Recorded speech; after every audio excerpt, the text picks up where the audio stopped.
required to save wildlife and wild places around the world. Today I'm going to take you on a tour of Asia with stops in China, India, Cambodia, Nepal, and Tibet, all without ever leaving the beautiful Bronx. I will be your guide. You will be our WCS scientists in training. Scientists need keen observation skills to observe animal behavior and help keep our animals happy and healthy. We've now traveled 7,000 miles to the wilds of Asia, and we're looking for 2 deer species and an antelope species. Instead, we find India's national bird, the peacock. Generally, the males are called peacocks, the females are called peahens. They get together and make baby pea chicks. The males are the ones with those impressive back feathers that they puff up with their tail feathers during the mating season. Once they've mated, they shed those feathers. That's what those white things all over the lawn are. And you can only tell a male from a female because the males have blue heads and the females have green. They have free roam in the Bronx Zoo. You'll see them everywhere today, not just here in Asia. If you see a green-headed pea chick, make sure you look close behind her because she's allowed to be followed by pea chicks. I need everyone to remain seated, please. Thank you. We'll catch up with the deer and antelope in 5 to 8 minutes when we get to the other side of this meadow. In the meantime, these huts tell an important conservation story. Every now and then there's 1 or 2 Barasingha deer at the end of the exhibit. The rhinos you see here. Hi, farmers in Indonesia look closely at wild animals, like elephants, which we will see shortly.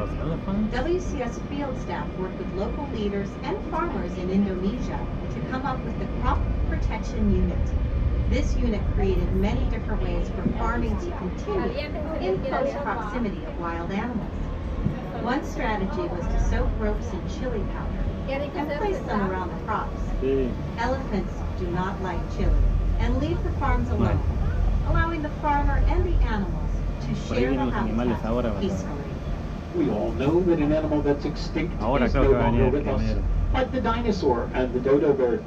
The animals in our next exhibit were completely extinct in nature and can only be found in zoos.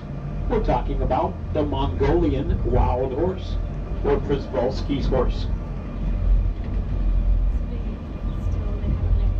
Captive breeding of Mongolian wild horses began in 1901 with a herd of only 28 animals. The Bronx Zoo received our first herd in 1902, and we have maintained that herd ever since, with over 50 foals being born right here in the Bronx, New York. We're happy to report that Mongolian wild horses are being reintroduced into the wilds of Mongolia and southern China from both North American and Asian zoos. As you can clearly see, or not see, we give our animals lots of room to roam. Fear not, we'll catch up with them on the hillside over here. We have 8 horses on display, so don't stop looking after you see the first 1 or 2. Here come the first 1 or 2 right now. While there are genetic differences between wild horses and domestic horses, there are physical differences as well. They're shorter and stockier in build. They have an erect mane that's lacking the forelock, the piece of mane that falls between the eyes of a domestic horse. They're rocking the mohawk. They were born genetically awesome. We're now going to hear from Jonathan Slatt, our Asian expert. I'm Jonathan Slatt, Russia and Northeast Asia. I believe that wildlife has a place in this earth. My job is to craft the solutions that allow people and wildlife to thrive together. Przewalski's horse went extinct in the wild in the 1960s. On a recent trip to Kazakhstan, I thought about the ongoing successful efforts in the country to bring these horses back to the Central Asian steppe. The world needs happy stories, to watch the impossible become possible, and to see hope restored. That's what's happening today with Przewalski's horse. Once again, as you can see, we give our animals lots of room to roam, but I'll be able to pinpoint the animals for you today, even if they're not necessarily in plain sight. It's not difficult to do if you'd like to try. Just put yourself in their hooves and figure out where you would go for a shady spot to rest or a little grazing time. When we reach the top of this hill, we'll be on the lookout for 2 endangered species, the brow antler deer and the gaur.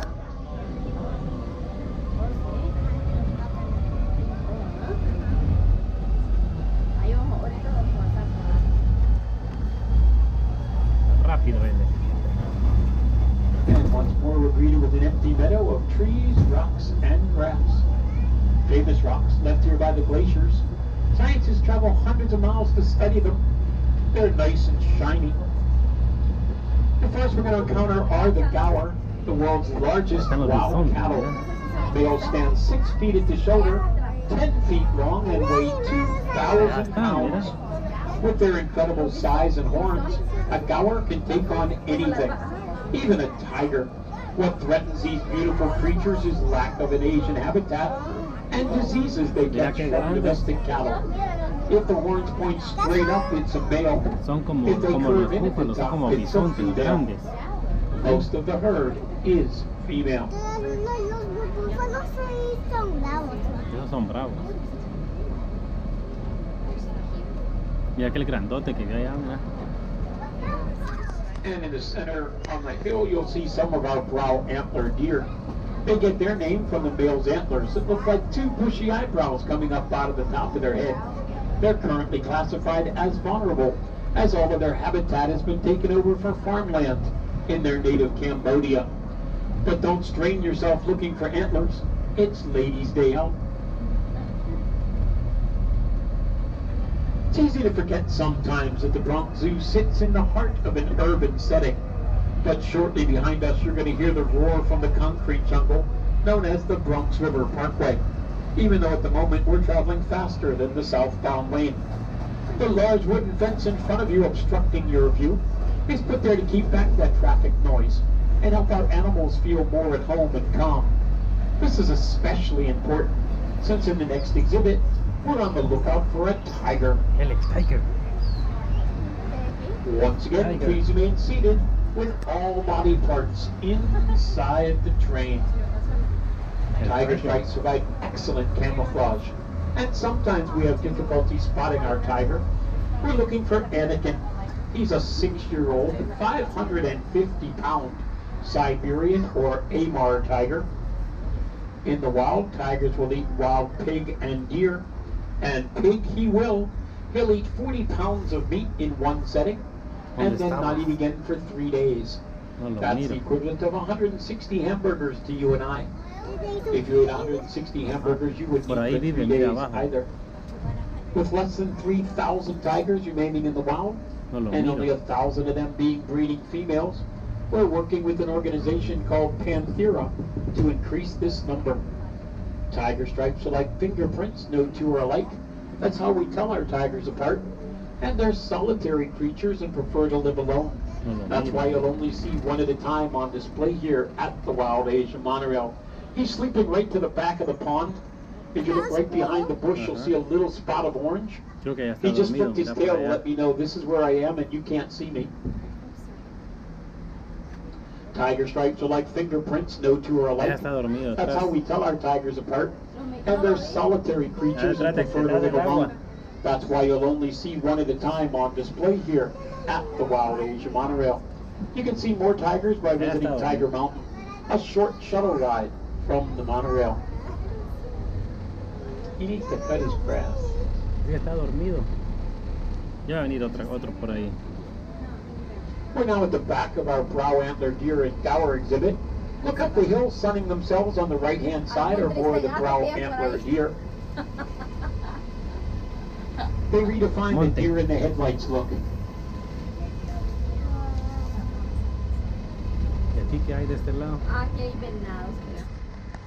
We're now at the back of our first meadow. Little guys with the white bellies are black buck antelope, the smallest antelope species in Asia. Fully grown, 2.5 feet at the shoulder. Males have horns, females do not. Then follow the hill down and you'll find the spotted axis deer.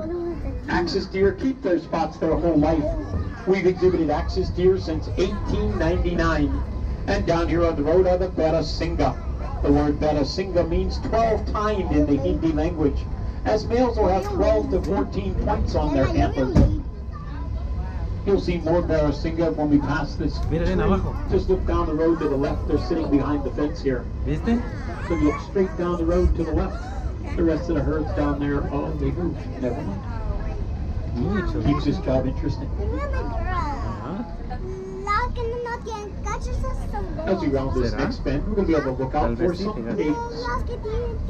Special pigs called babalusa. The word babarusa means pig deer in the Malay language, because the natives thought their tusks resembled deer antlers. Kind of come into a bamboo thicket.